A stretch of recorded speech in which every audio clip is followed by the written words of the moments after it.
بسم الله الرحمن الرحیم.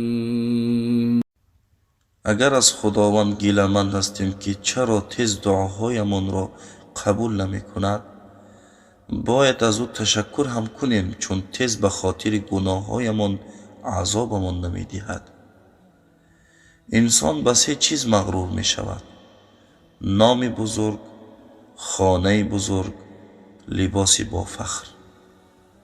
اما افسوس که بعد از مرگ نامش را مرحوم یا رحمتی صدا می کنند، خانه‌اش قبر می شود، لباسش کفن می شود.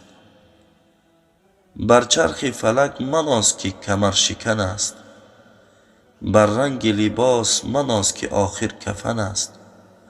مغرور مشو که زندگی چند روز است، در زیر زمین شاه و گدا یک رقم است. قدر سجده هایمان را بدانیم، چون میلیون ها زیر خاک آرزوی یک سجده کردن را دارند. خدایا، اگر گناهانمان بزرگ هستند، تو بزرگتر هستی.